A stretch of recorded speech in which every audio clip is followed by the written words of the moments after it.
Ya, Carolina, entonces, Aquí se quiere acá. Ya. Otra.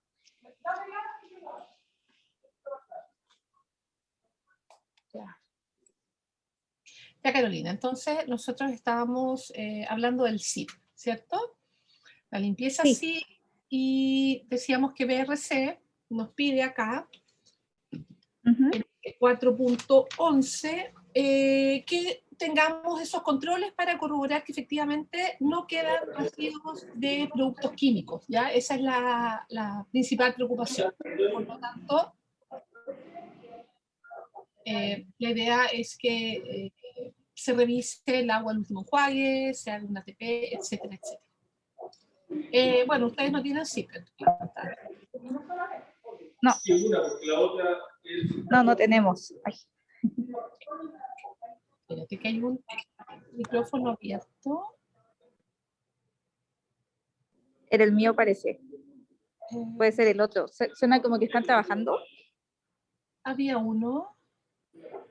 Martín, a ver. Dime. ¿Estaba silenciado o no? Que escuchaba Yo sí. ruido. Sí, ya. Ok, ya, entonces, sigamos. Entonces, en el 4.11.7, diseño del SIP, todo el equipo se debe diseñar, construir, y para que garantizar que funcione de la manera correcta. Esto es también una cláusula nueva que se incorporó en esta versión 8. Y también, otra cláusula nueva, se deben definir los límites de rendimiento aceptable e inaceptable para los parámetros clave del proceso, ¿ya? A fin de que garanticemos la eliminación de los peligros específicos. Cuando hablamos de los parámetros claves son los que yo te mencionaba antes, ¿cierto? Por ejemplo, la temperatura del agua, la velocidad del flujo, ¿verdad? Para que logre realmente limpiar el interior de las tuberías, la concentración del detergente y del sanitizante y el factor tiempo, ¿ya? ¿Cuánto tiempo se va a hacer pasar la solución por estas tuberías? Ok, eso en cuanto al SIP. Y en esta versión, en el 4.11.8, encontramos esta cláusula que es nueva, ¿ya? Y tiene que ver con implementar un programa de vigilancia ambiental. Entonces, ¿a qué se refiere esto? Si puedes, por favor, ¿tienes la norma a mano, Caro, todavía? ¿O no? ¿Puedes repetirlo, por favor? Que me tuve que cambiar de nuevo de lugar. Disculpa, no, es que te preguntaba si tenías la norma a mano, pero quizás no. Sí, sí, sí la tengo. Mira, entonces, por favor, 4.11.8, que es la vigilancia ambiental, esto está en la página 39 de la norma, Sí. para que por favor leas la declaración de intención, lo que persigue esta cláusula. Deberán existir programas de vigilancia ambiental en función del riesgo de agentes patógenos u organismos. Uy, espera, es que justo se me conectó esta cosa. U organismos de descomposición, como mínimo, incluirán todas las zonas de producción donde hayan productos expuestos y listos para consumir. Muchas gracias. Ya. Entonces, este requisito nuevo, a pesar de que hay algunas empresas que ya lo tenían implementado, es una manera de prevenir que ingrese contaminación a los alimentos a partir del ambiente donde ese alimento se desarrolla. ¿Me explico? Entonces, según el tipo de proceso y según el tipo de producto, va a haber más probabilidad de que existan algunos patógenos u otros. Entonces, por ejemplo, se pueden ocupar como referencia algunos microorganismos indicadores, y aquí también fíjate que la declaración de intención dice, según el riesgo de agentes patógenos u organismos de descomposición, estamos hablando de los microorganismos saprófitos, que si bien es cierto, no van a provocar una enfermedad en el consumidor final, pero sí provocan un deterioro del producto, del alimento, y por ende acortan la vida útil del mismo. ¿Bien? Ese es el sentido.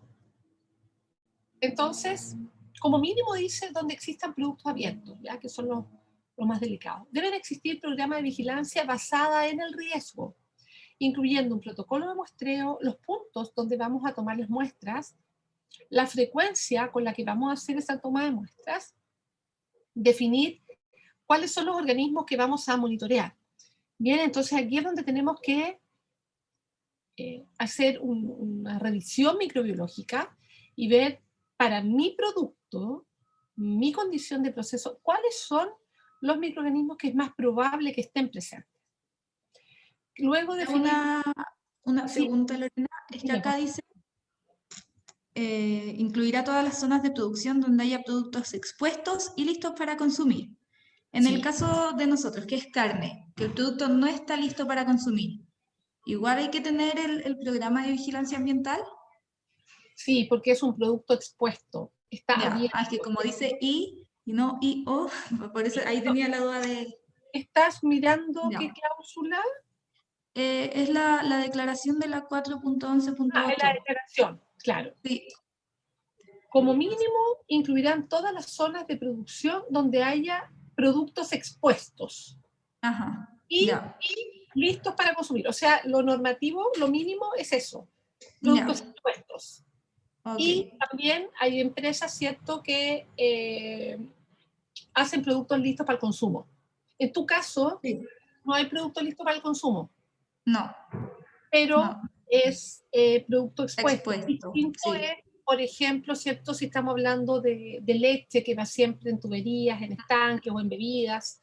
Claro, que está todo como todo hermético el proceso. Así es, no está expuesto, se trata de eso. ¿Ya? Entonces, mira, bueno, deberán definirse también límites y acciones correctivas, revisar el programa al menos anualmente o cuando existan cambios, productos defectuosos o resultados, ¿cierto?, de tu monitoreo que sean sistemáticamente negativos. Entonces, esas son razones por las cuales habría a lo mejor que modificar el programa. Aquí, para esta parte, Carolina, no hay solo una receta correcta. Ya aquí en verdad lo tiene que analizar cada planta cuidadosamente, considerando fundamentalmente el tipo de producto que trabaja y el proceso involucrado, ¿ya? Por ejemplo, si tú piensas en tus carnes, ¿en qué patógeno piensas? En salmonela y así como en las carnes propiamente tal, listeria, pero la listeria igual se controla después con un proceso térmico. Pero eso lo hace el consumidor.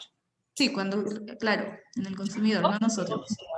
Sin embargo, claro, ahí tenemos una opción. No obstante, no podemos quedarnos tranquilos de que nuestro producto vaya con listeria, por ejemplo. Total, el consumidor el consumidor lo cocina. Lo va a cocer, ¿ya? Lamentablemente no es tan así. Entonces, efectivamente, hay que considerar listeria, dado que es un producto. Tu producto se desarrolla, se procesa en frío, a baja temperatura. Ajá. Y Listeria monocytogenes es una bacteria altamente patógena y donde la baja temperatura no es una medida de control suficiente como para la gran mayoría, ¿ya? Porque esta es una bacteria que puede reproducirse a temperaturas de refrigeración. Desde el punto de vista de criterios microbiológicos, ustedes están en el grupo 10.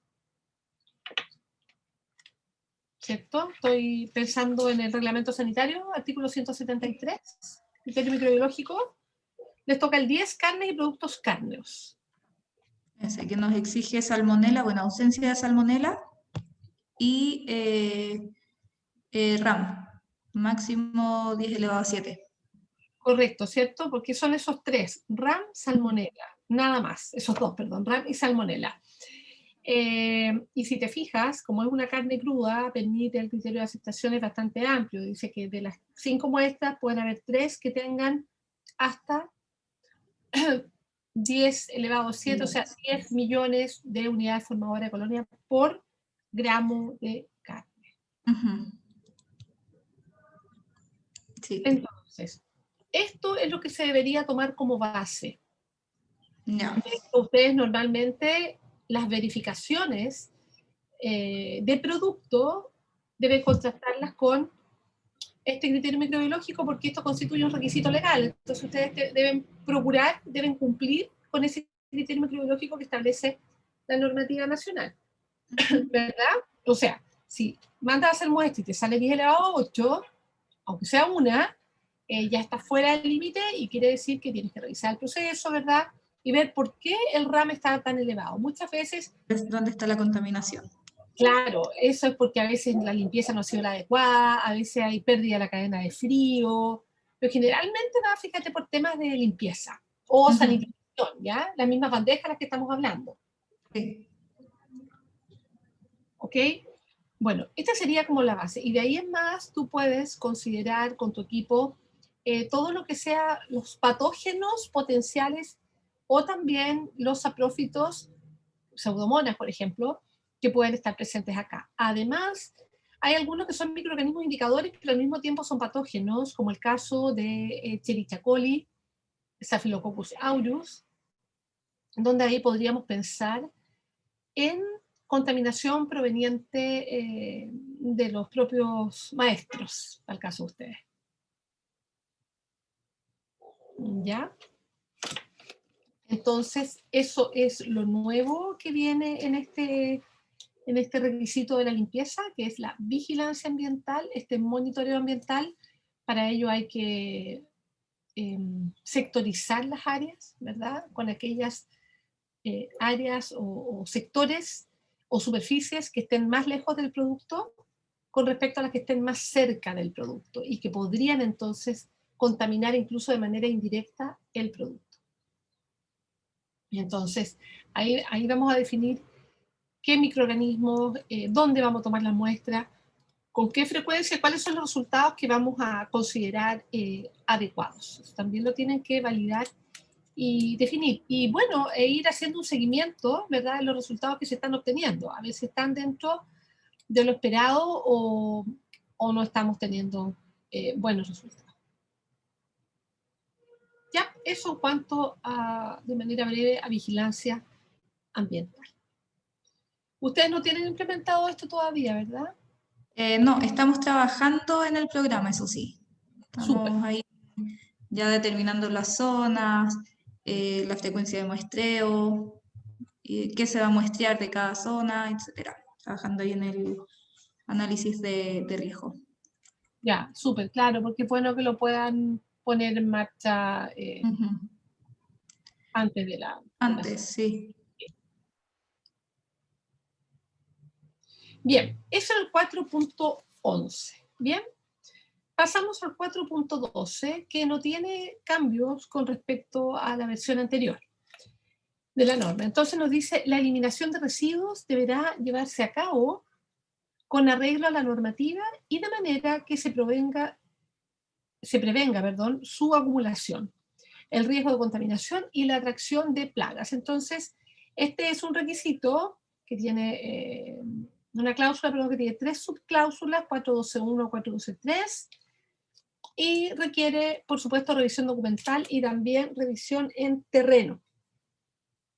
Entonces, debe haber retiro de los residuos por empresas autorizadas, hay que tener los registros, ¿verdad? También estas empresas nos emiten el certificado de disposición final, donde va a dar finalmente toda la basura que generamos en la planta. En el caso de contenedores, tachos de basura internos o externos, tienen que estar siempre identificados de manera clara, tienen que ser fáciles de limpiar, tienen que estar en buen estado. Por ejemplo, si tenemos en el patio un contenedor de basura que está aparentemente en muy buen estado, pero abajo tiene un hoyo, eso está mal.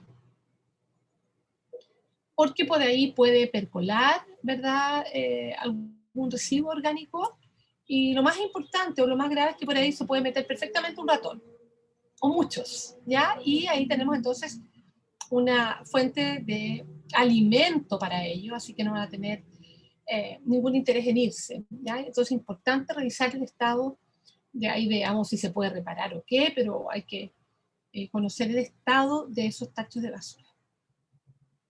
Además, la frecuencia de vaciado tiene que ser adecuada. ¿Qué puede ocurrir? Que, no sé, tenemos 6 contenedores de 200 litros, por ejemplo, o 4, pero además de ello tenemos una serie de bolsas de basura que están cerradas, pero están sobre estos contenedores.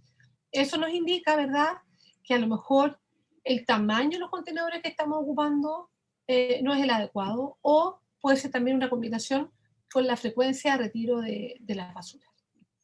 ¿Ya? Lo importante es que estén siempre cubiertos, estén siempre protegidos estos contenedores.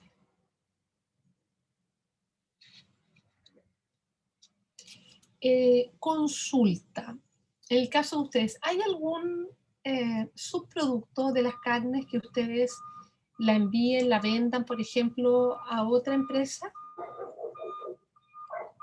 Sí, huesos y despunte, que son trozos de cuero que no alcanzaron para nuestra producción, que no es suficiente el tamaño para nuestra producción. Y eso se Ya. manda a otras refinerías. Eso te iba a preguntar, ¿a qué tipo de industria va eso? Sé que va a refinería que no es de consumo humano, pero no sé bien lo que hacen en esa empresa.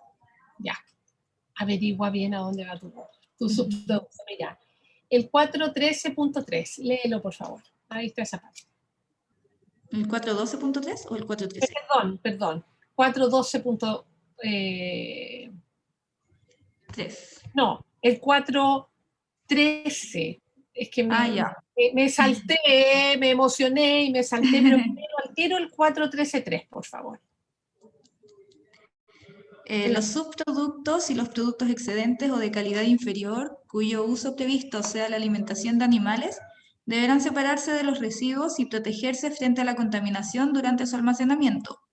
Los productos destinados a la alimentación de animales deberán manipularse con arreglo a la normativa aplicable.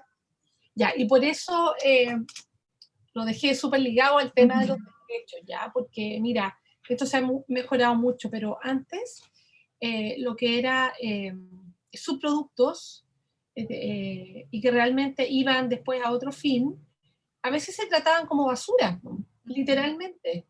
Se barrían, se ponían en una bandeja y así, con bien poco cariño, ya, si era un producto, no sé, tu residuo de pescado, ok, obviamente lo refrigeraban, pero perdían la trazabilidad, el lote, la fecha, nada, así como cualquier cosa, como una basurita que había que mantenerla refrigerada. Bueno, eso es una muy mala práctica que ya cambió hace varios años. Entonces, estos subproductos hay que tratarlos como tal y pensar, y por eso te decía que averigües qué hacen esa empresa finalmente, porque si va a comida para animales, tiene que ir bien, ¿ya?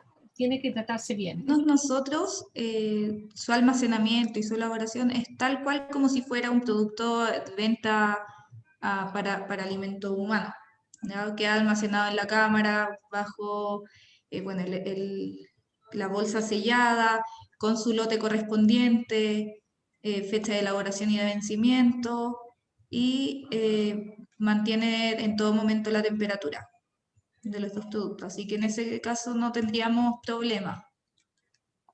Perfecto, súper bien, ¿ya?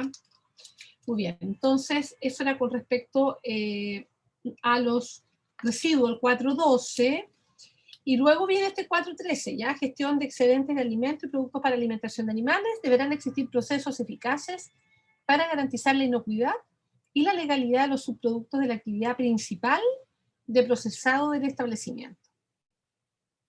Ahora mira, pueden también, dice la 413.1, los excedentes de productos de marca de un cliente deberán eliminarse con arreglo a los requisitos establecidos por el cliente. ¿Ustedes hacen algún corte de marca propia de algún supermercado? No, no, ninguno. ¿Y quiénes son sus clientes? ¿Qué tipo de empresas? Bueno, tenemos empresas de La Preferida y San Jorge, de Cial. Ya.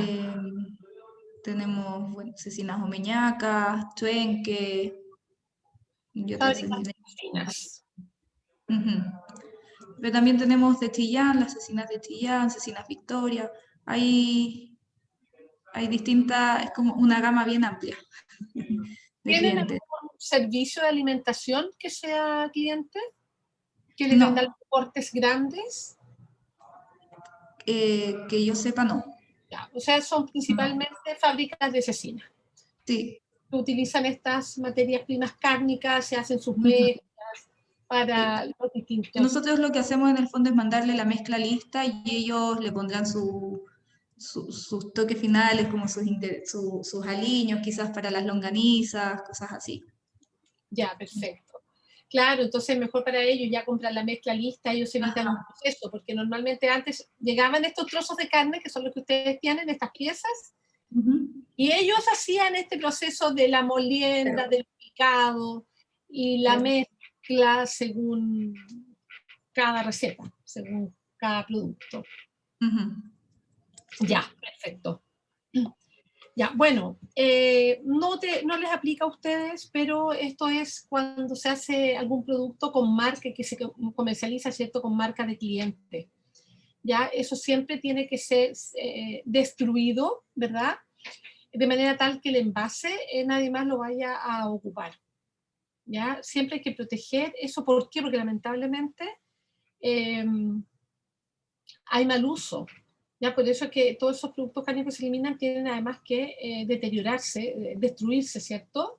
El Ministerio de Salud así lo establece, porque hay gente, puede ser carne descompuesta incluso, pero hay gente que va a buscar, la saca, la consume, si encuentra cosas que están en el envase, simplemente las venden. ¿Ya? Entonces siempre se debe proteger la marca de cliente, porque antes eran las mismas empresas, por ejemplo, y me acuerdo con galletas, ya que había sopas de sobre. Productos que por alguna razón había que eliminarlos, había que mermarlos. Entonces los botaban ellos mismos tal cual en sus contenedores, pero de pronto descubrieron que la gente se metía y les robaba la basura y era súper peligroso eso además para la gente, ¿ya? Porque por acá eran productos defectuosos. Así que eso debe estar protegido. Bueno, eso en el 4.13, gestión de excedentes, ¿ya? De alimentos y productos para alimentación de animales. En el 4.14 encontramos lo referente a la gestión de plagas. Mira, acá hubo un cambio importante porque en la versión anterior el requisito se llamaba control de plagas.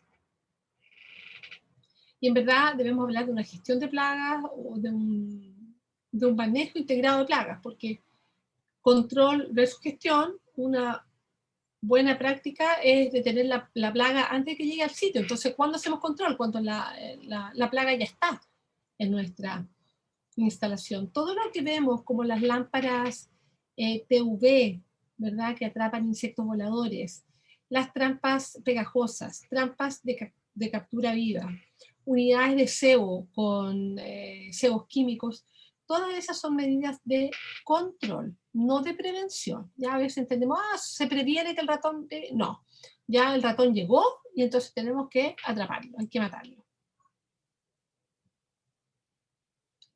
Entonces aquí cambia, ¿verdad?, la cláusula para enfatizar la iniciativa de ser proactivos.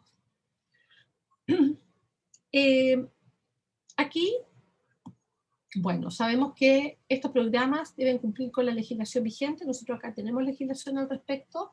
Los operadores de plagas se rigen por un reglamento. Cualquier operador de plaga que queramos contratar debe tener una resolución sanitaria. Los técnicos aplicadores deben tener también su certificado de que hicieron el curso correspondiente. Entonces acá un resumen de este requisito nos dice que debemos tener un programa efectivo de control de plagas. La frecuencia de las inspecciones, de los monitoreos, tiene que estar basada en riesgo. Debe haber personal competente o apropiadamente entrenado para hacer esto.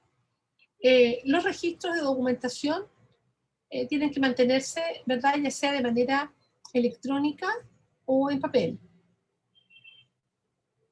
Estaciones de cebo, dispositivos para matar insectos y dispositivos de monitoreo. Entonces, la declaración de intención nos dice que se deberá aplicar un programa preventivo de gestión de plagas en el establecimiento a fin de reducir al mínimo el riesgo de infestación. Fíjate que nos dice para eliminar el riesgo de ella. Hay cosas que no, o sea, las plagas son parte de, así que reducir al mínimo el riesgo. Y se deberá contar con recursos suficientes para responder rápidamente a cualquier problema que pueda surgir para evitar todo tipo de riesgos para los productos. Los programas de gestión de plagas deberán cumplir con la normativa aplicable. Entonces, tenemos que validar nuestro sistema de gestión de plagas. ¿Con qué operador de plagas trabajan ustedes, Carolina? Matabichos, creo que se llama. Ya puede ser. Mira, yo no sé ahora cómo está trabajando Matabichos.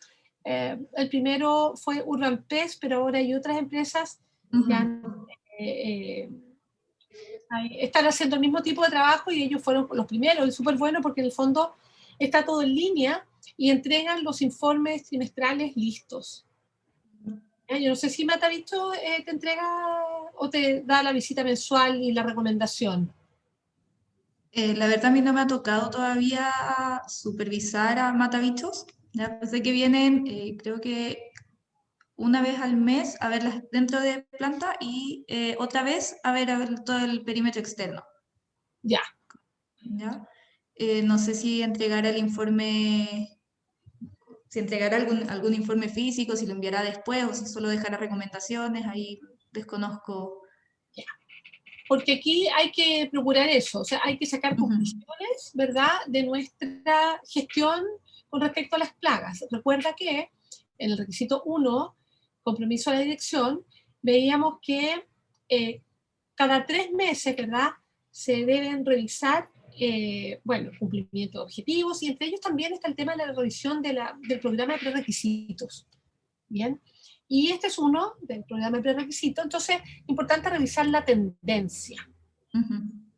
¿Ya? Entonces ese trabajo hay que hacerlo, normalmente lo hacía calidad, pero ahora hay algunos operadores de plaga que lo están entregando listo, o sea, no tiene que hacer el análisis, en verdad. También ellos siempre, todas en general, entregan recomendaciones y muchas veces la empresa no realiza, como que no hace mucho caso de las recomendaciones, ¿ya? Que dicen separar aquí, ordenar acá, sellar esta abertura. Es importante que a eso se le dé prioridad. Sí. Porque así nos ayuda en verdad a minimizar el riesgo de contaminación por algún tipo de plaga. Bueno, dentro de las recomendaciones están, por supuesto,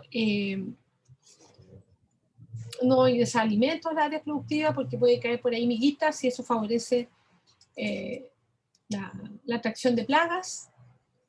Mantener puertas, ventanas cerradas para evitar el ingreso, ¿verdad?, de insectos.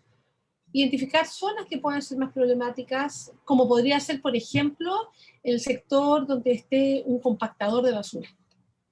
¿Ya? Los compactadores son súper buenos, pero debemos tener un muy buen manejo de ellos, si no se transforma en un foco de infección, sectores súper insalubres, por el percolado, porque no se hace limpieza y sanitización continua, y porque es muy difícil limpiar debajo del compactador, hasta que vengan, lo lleven y lo cambien.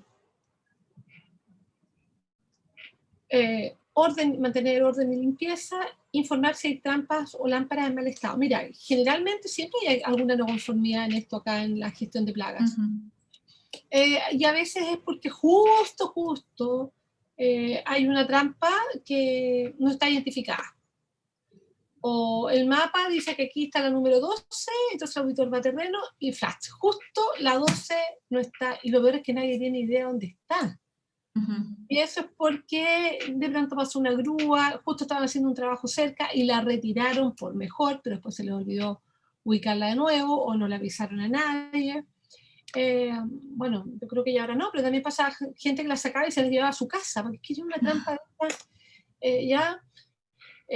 de todo. Entonces acá estoy viendo el 414.2 de la norma, dice la evaluación de riesgo deberá realizarse siempre que se realicen cambios, por ejemplo, en los edificios o en los procesos productivos que puedan afectar al programa de gestión de plagas. O sea, tengo que actualizar mi evaluación de riesgo. Y también tengo que revisarla cuando se haya... Ay, perdí el audio. No, no te escucho. ¿Me escuchas ahora? Ahora sí. Ya. Y también te decía que cuando se haya producido un problema de plagas importante, también ahí tenemos que revisar nuestra evaluación. Supongamos que tuvimos un aumento, ¿verdad? En alguna época del año, a lo mejor, o tuvimos un aumento de cierto tipo de mosca, etcétera, ¿ya?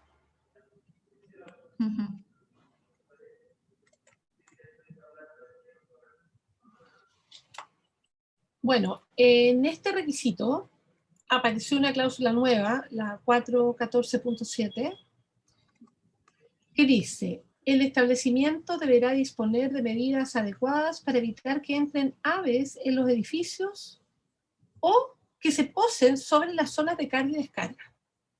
Mira, aquí habla de aves, pero normalmente son las palomas. ¿Ya? Claro, son dos condiciones acá, ¿eh?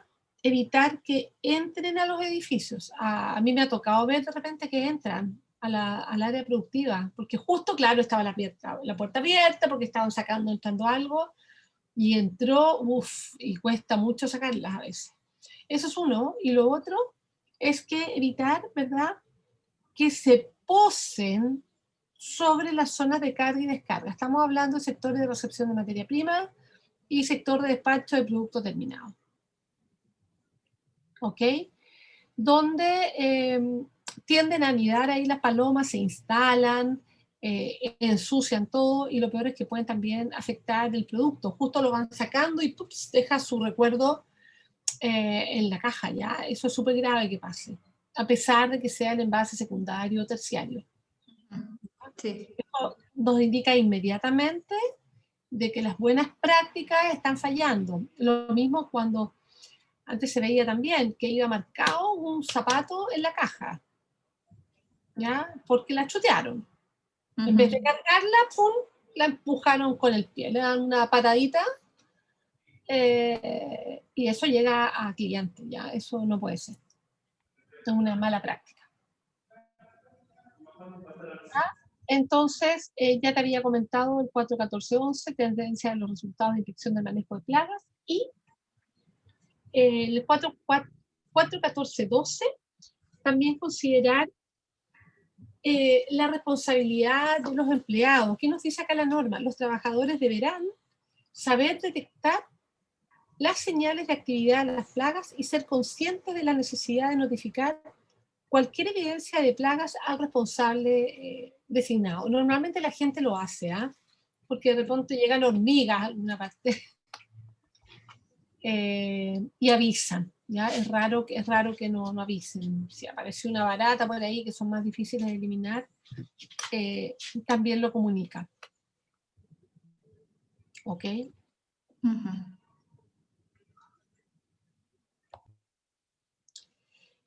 Yo creo que ustedes seguramente también hacen un monitoreo. Una cosa es cuando va el operador de plagas y otra cosa distinta es que ustedes hagan un monitoreo también. Una vez a la semana se hace la revisión tanto de perímetro externo como dentro de planta, de todos los puntos donde hay trampa o donde pueda haber probabilidad de que haya algún tipo de plaga. Sí, qué bueno que lo mencionas, porque una cosa es que monitoreemos y revisemos lo que revisa en el fondo el operador de plaga, que son los puntos donde están nuestras unidades cebaderas y trampas, pero también es importante que, por ejemplo, revisemos las bodegas, pero bajo la mirada de... No, bajo la mirada de poder detectar en la bodega si se dan las condiciones para la anidación y refugio de plagas. Ratones, insectos que ponen huevitos.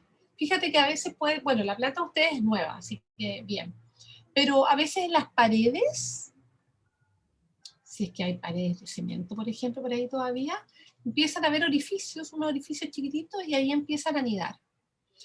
Es una bodega donde tenemos pallets de madera. Bueno, ya ustedes En la bodega de refrigeración va a ser, Es difícil. es difícil.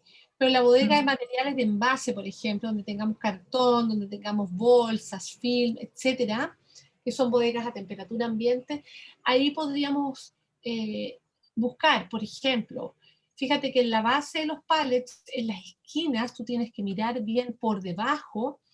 Ahí, si la frecuencia no es adecuada, me refiero a que si no aspiran eso, se empieza a juntar polvito, pelucitas, y a los ratones les encanta, empiezan a carrear cositas, cositas, y fíjate que ahí empiezan a armar sus nidos. Y a veces pasan desapercibidos, ¿ya? Ujú. Entonces me refiero a monitorear bajo el criterio de detectar posibles Ujú. factores que proporcionen la tríada a las plagas, ¿cierto? Que proporcionen refugio, que proporcionen alimento y o que proporcionen agua. Por eso también debemos evitar que existan aposamientos de agua. Es una poza chiquitita, pero para las plagas eso es un, Ajá, un no sé, manantial. ya, claro, ya cualquier cantidad. Así que eso Ujú. en términos generales, eh, gestión de plagas.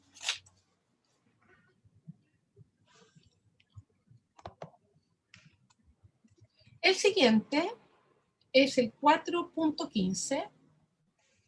Mira, ese en verdad no tiene cambios en esta nueva versión. Y se refiere a todas las bodegas que tengamos, instalaciones de almacenamiento, ya sean a temperatura ambiente, refrigeración, congelación, materias primas, productos terminados, semielaborados, insumos, etcétera. Entonces, léenos por favor la declaración de intención, la 415. Todas las instalaciones destinadas al almacenamiento de materias primas, envases, productos en proceso y productos terminados deberán ser adecuadas para tal fin. Ok, ¿verdad? Entonces, por ejemplo, traslados de productos refrigerados y congelados entre zonas de temperatura controlada, separación de productos para evitar contaminación cruzada, ya sea física, microbiológica o también contaminación por alérgenos. Si tenemos ingredientes alérgenos, tenemos que identificarlos inmediatamente, apenas se recepcionan, y almacenarlos en un sector segregado de la bodega. Hay empresas que reciben muchos alérgenos, entonces tienen una bodega especial, aparte, solo para los alérgenos. Bien. Según proceda, deberán almacenarse los envases lejos de otras materias primas y productos terminados.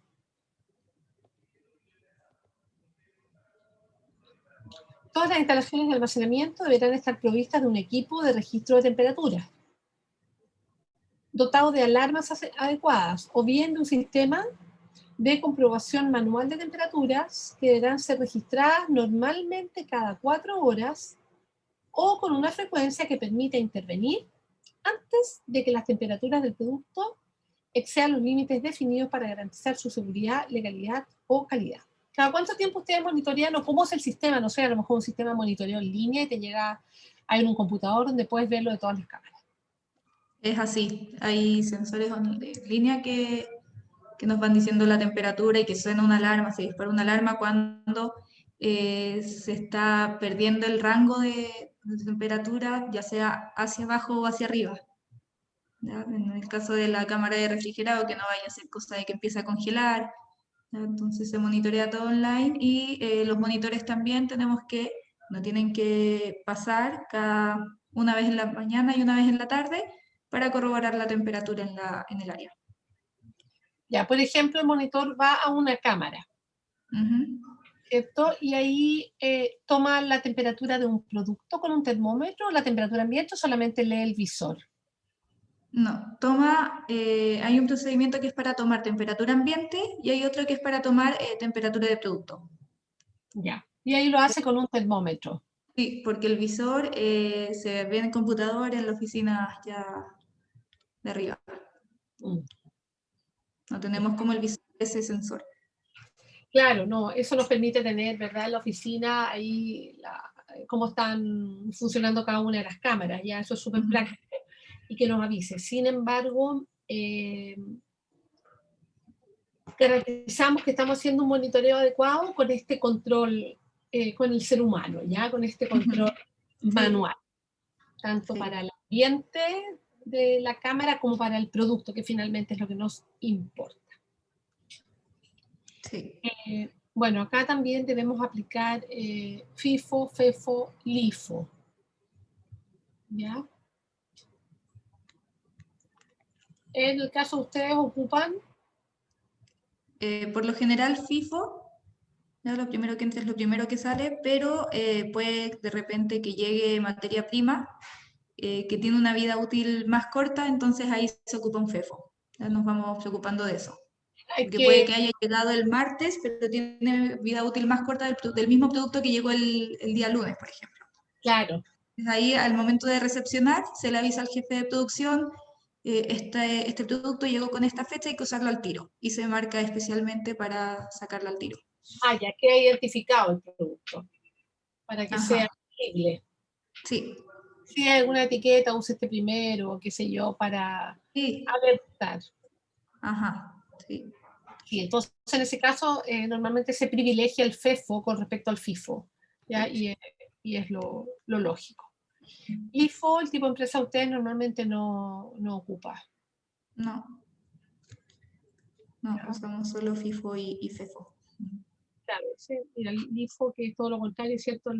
El last in, first out, se ocupa, no sé, para productos que de temporada, ves, en bodega de supermercado. Lo último que llegó es el primero que vamos a sacar, ¿ya? Ujú, Porque viene pensado para un periodo de venta y hay que usarlo ahora ya. claro.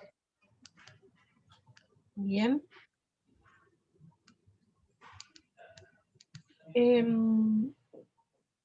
¿Algún almacenamiento en atmósfera modificada? No, Ya, no, no. Solo ok, la línea de vacío, pero ahí. ya. Ujú. Ya, porque aquí hay una cláusula con respecto a eso, ¿ya? Después dice, en los casos en que sea necesario el almacenamiento en el exterior, los productos deberán estar protegidos frente a la contaminación y el deterioro. Estoy en la 4.15.5. Deberá comprobarse la idoneidad de los productos antes de introducirlo en la fábrica. Ya, claro, antes de ingresar algo tendré que limpiarlo, sanitizarlo, realizarlo, que no venga con una fequita de ratón por ahí, orina con pelos o simplemente con polvo, ya, que venga sucio. Y finalmente el 4.16 dice el establecimiento deberá facilitar la correcta rotación de materias primas, productos intermedios y productos terminados en bodega y velar porque los materiales se empleen en el orden correcto en relación con su fecha de fabricación y respetando el periodo de conservación establecido, que es lo que tú me comentabas recién. Ok. Si te fijas, todo esto es como el programa de prerequisitos. Estamos aquí como en Sí. los POE, ¿ya? Ujú.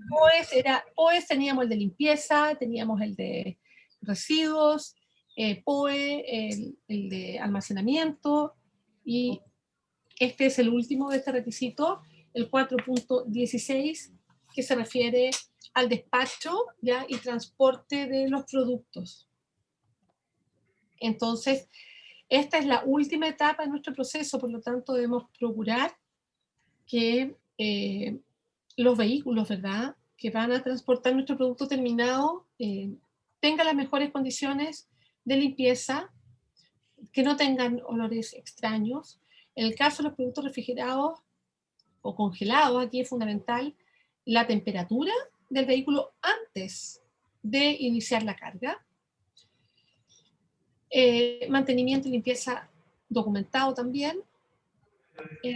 Y aquí también existe, ¿verdad? No es obligación, requisito de la norma, pero hay, también podemos contratar a una empresa de logística que esté certificada BRC. Hay una norma también para ellos, ¿ya? Desde que retiran tu producto hasta que lo... bueno, acá hay varias distintas formas de operar. Hay algunos que lo retiran de tu empresa y lo almacenan. Y luego cuando les dan la orden lo distribuyen y lo llevan a destino. Y hay otras que lo retiran y lo llevan inmediatamente hasta el cliente.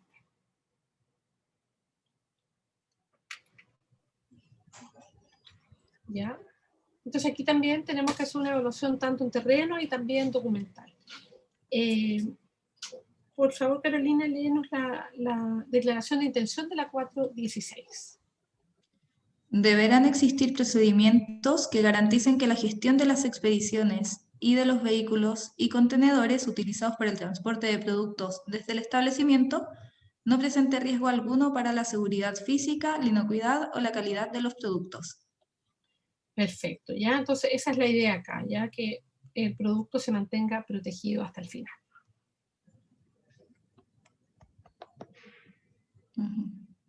Entonces, procedimiento documentado, control de temperatura, según corresponda, vehículos limpios, en buen estado, adecuados para transporte de alimentos, seguridad durante el transporte.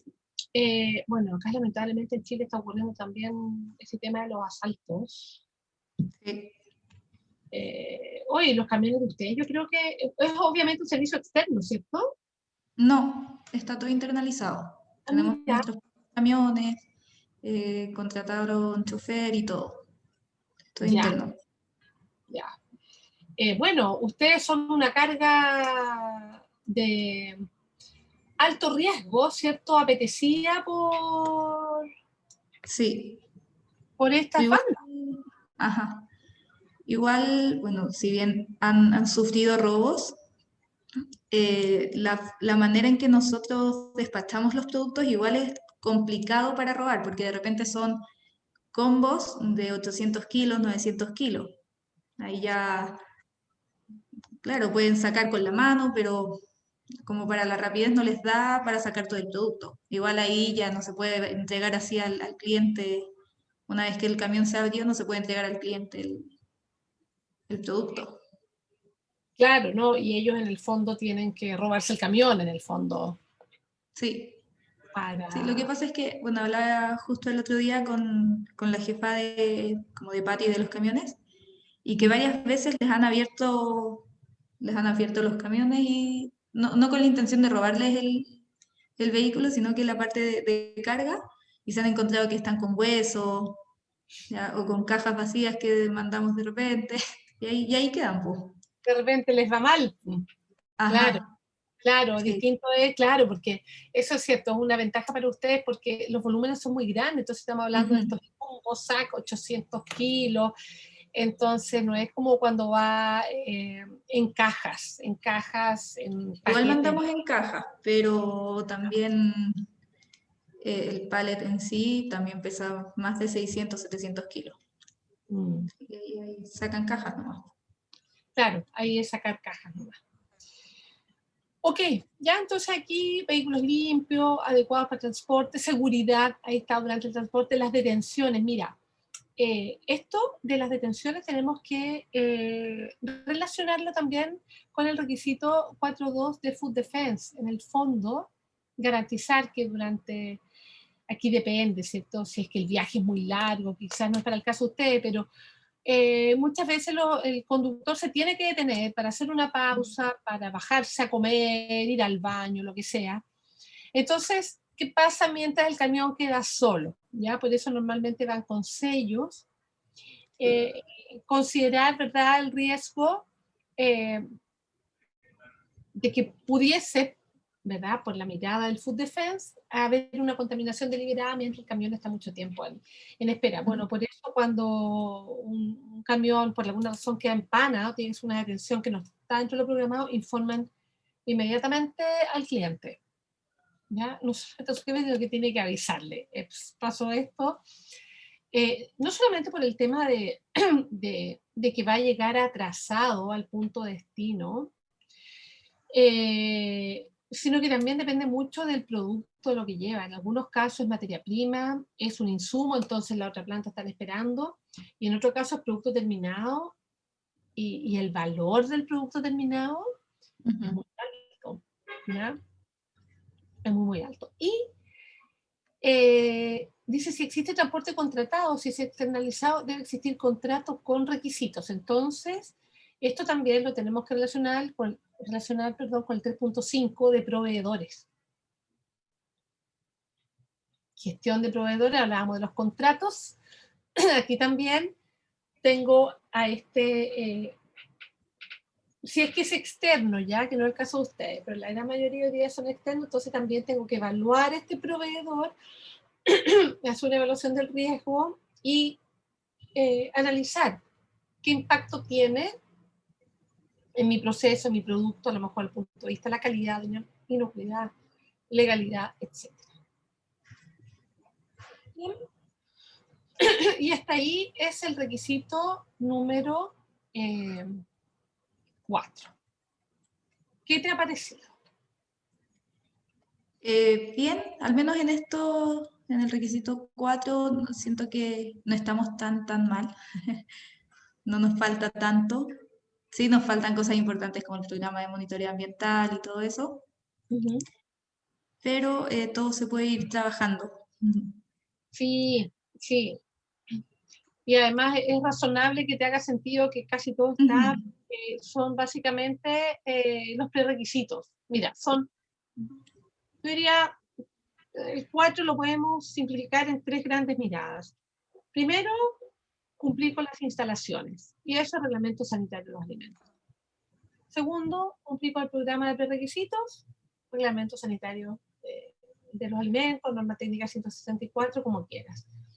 Y yo diría que la tercera mirada está en estos controles y procesos adicionales que nos pide BRC, como por ejemplo el control para la contaminación. Tenemos que formalizar eso. Esto de saber cuántos vidrios tenemos por ahí, cuántos lugares, eso es un poquito más trabajoso, más específico, ¿ya? Más detallado también. Sí, ¿ya? Es más detallado esto que veíamos, limpieza, el programa de monitoreo ambiental, la evaluación de riesgo para la frecuencia de monitoreo de las plagas, etc. ¿Ya? Esas son como las grandes diferencias. Bien, entonces vamos ahora a avanzar un poquito con el 5, ¿ya? Y de ahí vas a quedar liberado. Mira, en el requisito 5, espera, que delante cuando nos salimos como que cerré por error todo, entonces ahora voy de nuevo. Tengo uno que otro archivo, comprenderás. Aquí.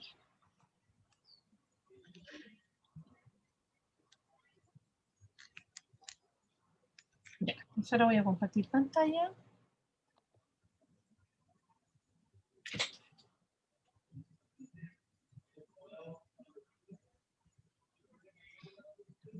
Control del producto. Requisito 5. Viene requisito 5, control del producto. Requisito 6, control del proceso. Control de procesos, y el 7 que es de personal. Entonces, aquí también vamos a encontrar una cláusula fundamental, ¿ya? Pero solo una, y es la misma que está desde el principio y que tiene que ver con el control de alergia.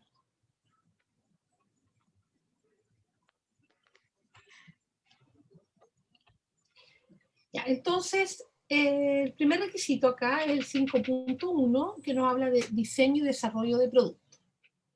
Léelo, por favor, la declaración de intención.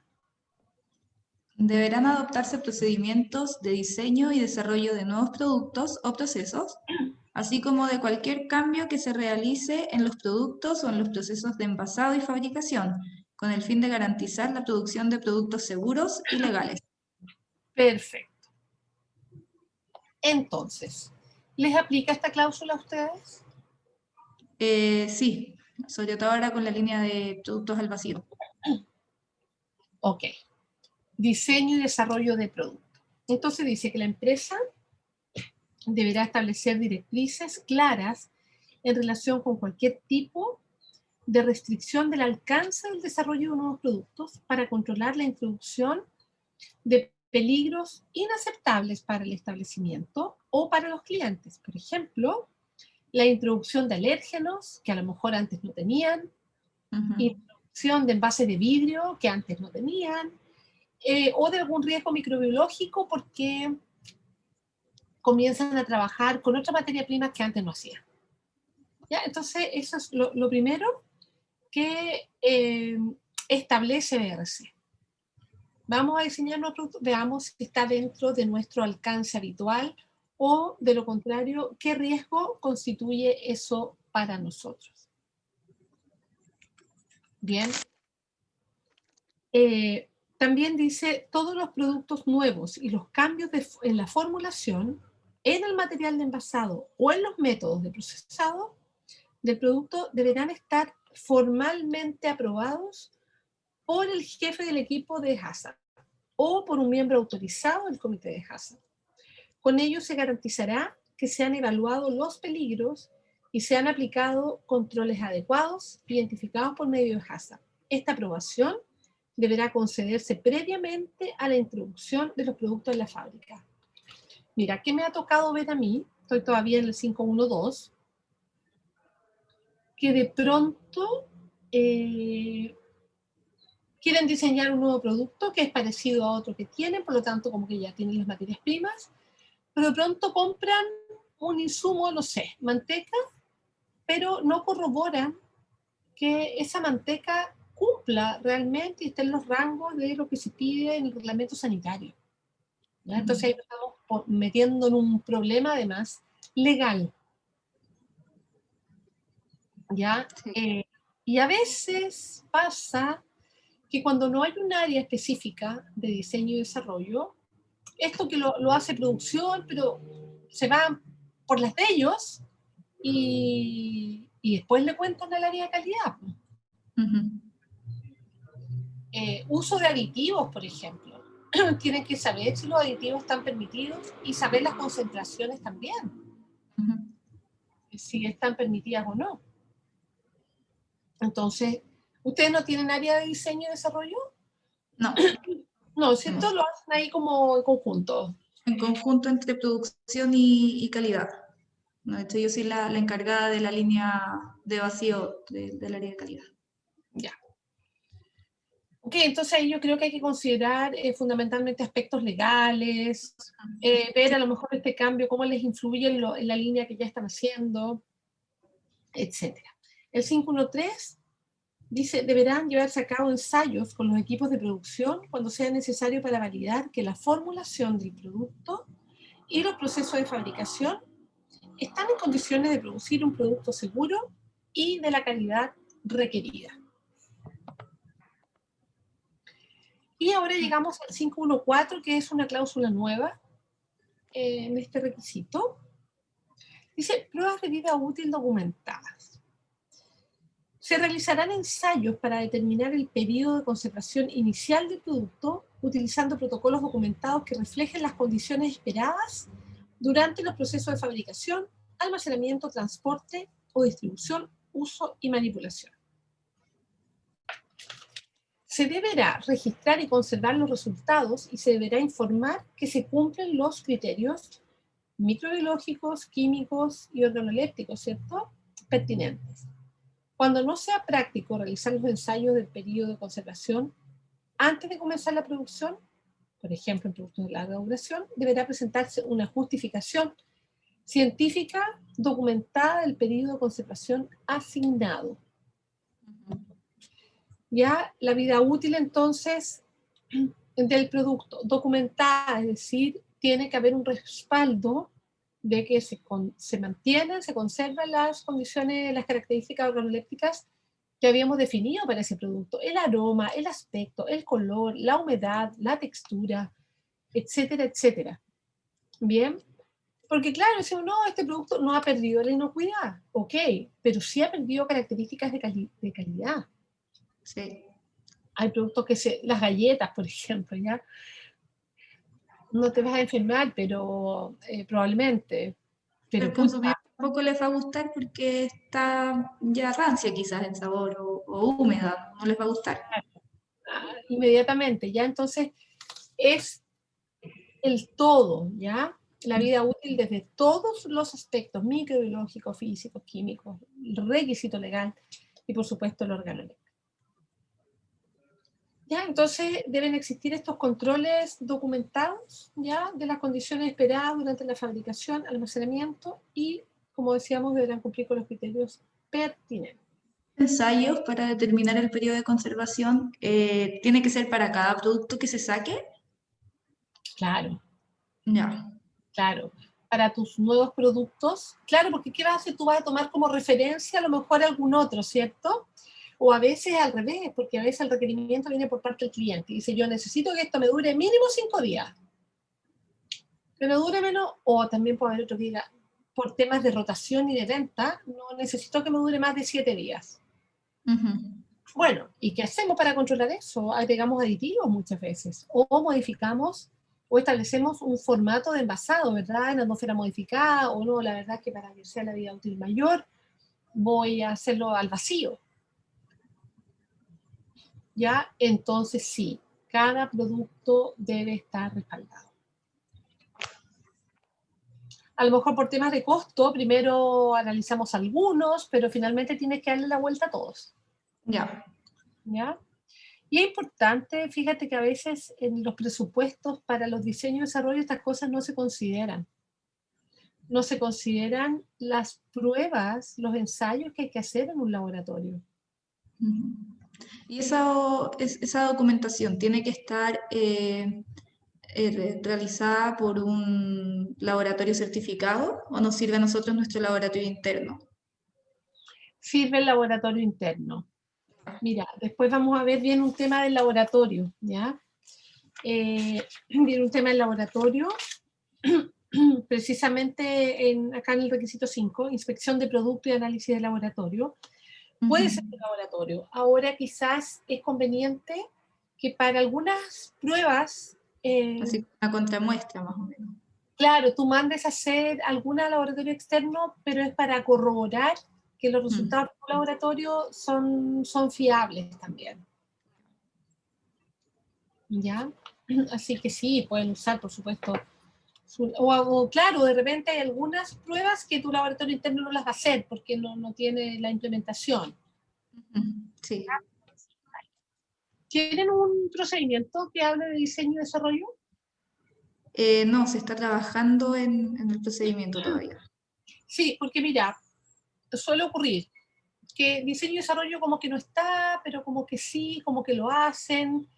Te digo porque me ha tocado verlo. O sea, llevan años haciendo diseño y desarrollo de productos, pero no se ha formalizado, como que no se ha considerado que es un área. Claro, porque a veces no hay un departamento de diseño y desarrollo y no es obligación que exista, ¿ya? Si somos una planta más pequeña, con menos cargo, obviamente nos repartimos ahí la tarea, pero los que estén involucrados tienen que regirse por un procedimiento formal. ¿Para qué? Para que eso les ayude a hacer bien las cosas, ¿ya? Hay que establecer un protocolo, ¿ya? ¿Cómo vamos a controlar? ¿Cuántas muestras vamos a hacer? ¿Quiénes las van a evaluar? ¿Por qué cogemos estos ingredientes? Tienen ustedes que respaldar que realmente hay una autorización interna para ello. ¿Ya? Muchas veces hacen productos súper buenos, pero están muy poco respaldados, muy poco formalizados. Eso, ¿ya? Bien. Gracias. Por nada.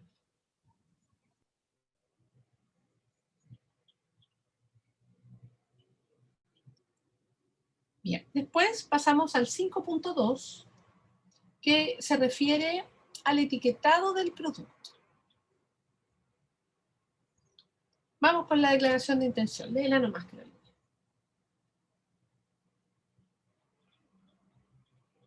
Estaba silenciada. El etiquetado de los productos deberá cumplir con los requisitos legales pertinentes e incluir información para que la manipulación, presentación, almacenamiento y preparación del producto pueda realizarse en condiciones de seguridad, tanto en la cadena de suministro como por parte del cliente. Ok. Muchas gracias. Aquí, ¿qué pasa? Los problemas de etiquetado son muchas veces la causa de recall, de retiro del mercado a nivel mundial. Bien. Entonces, hay también problemas de etiquetado, por ejemplo, relacionados con alérgenos. Yo ayer justamente en la tarde estaba viendo unos recall, pucha, y hay varios que son por no declaración de alérgenos. O sea, están, pero ups, no iban en la etiqueta. ¿Ya? Muchos de ellos son por eso. Considerar que etiquetar de manera incorrecta un producto, eso es ilegal, costoso en términos de dinero y confianza al cliente, y además es un peligro potencial para la salud. ¿Qué pasa si no declaramos un alérgeno?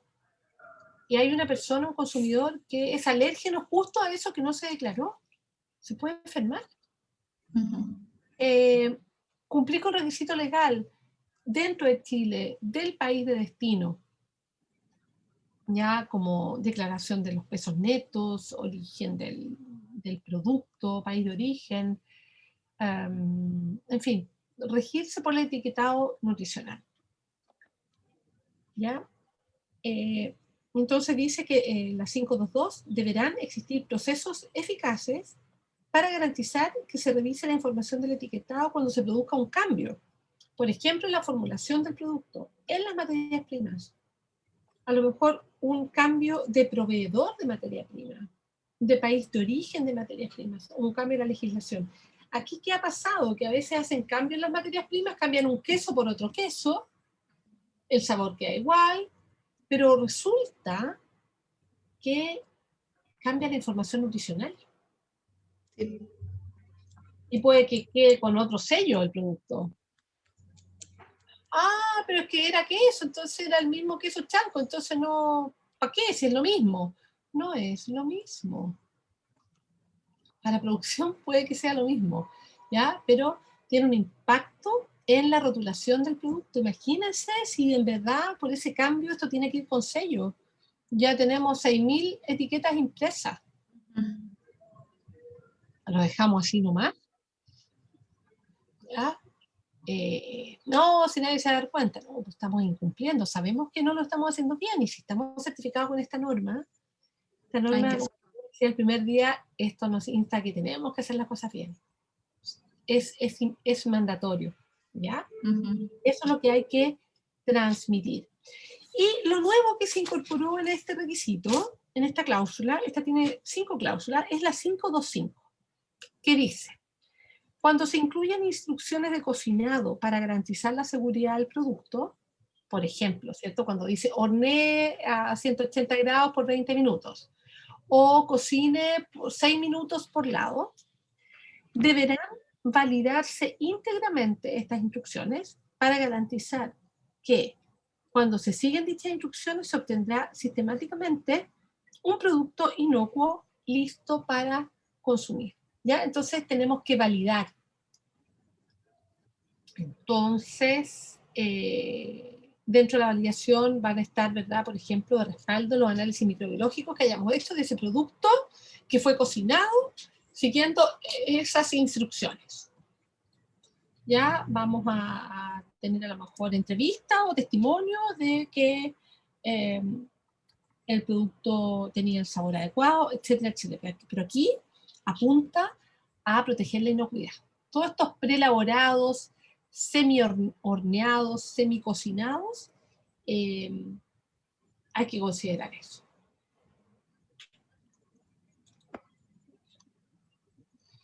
Entonces, como veíamos, para el 5.2 de etiquetado, cómo cumplir con esta cláusula, etiquetando los alérgenos, la legalidad tiene que ser comprobada, revisar nuestra etiqueta cada vez que ocurre un cambio, validar las afirmaciones nutricionales, tener información precisa para el diseño de etiquetas de tercero. Ahí atención, porque normalmente a veces, bueno, pasa mucho los que venden a supermercados, que a veces es el mismo producto, pero tiene una etiqueta de la marca de ellos.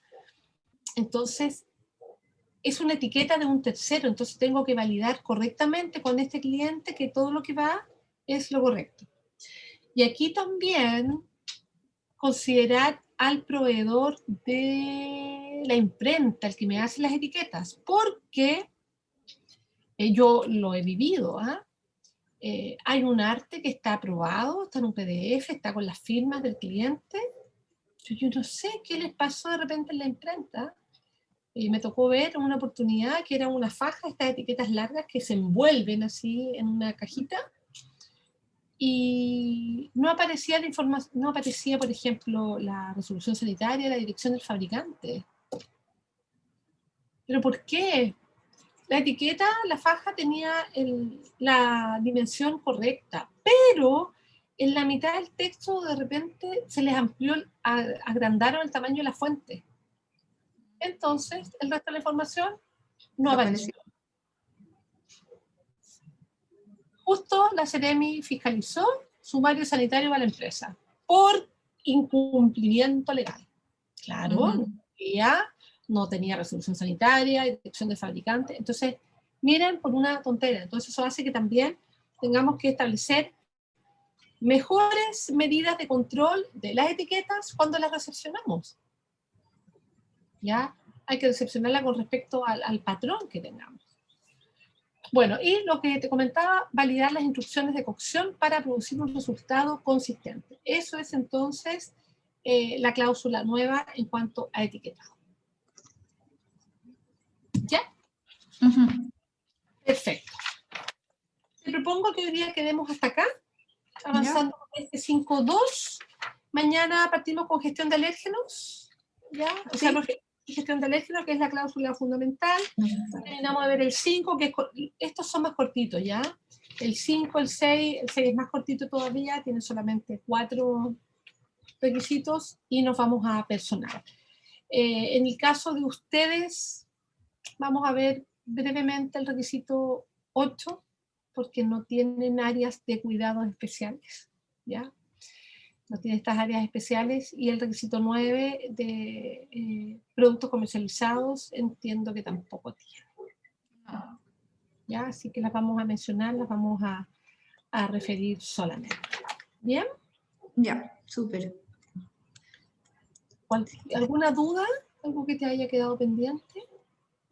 No, estoy todavía procesando toda la información. Que no hay poca información, por eso mejor, digámoslo así, mañana hacemos nuestro repaso y continuamos y vemos los últimos requisitos de la norma. Sí, súper. Ya. Carolina, muchas gracias. Recuerda salir por Sense entonces, ¿ya? Sí. ¿Ya sabes esto? Sí, ahora me aparece ahí directo. Ya. Ya. Muchas gracias. Muchas gracias. Que esté bien. Igual. Chao. Chao. Martín, ¿estás por ahí?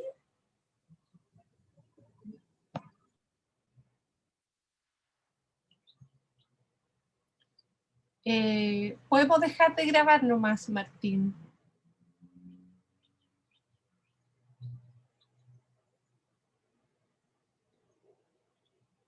Bernie, parece que Martín no nos está escuchando.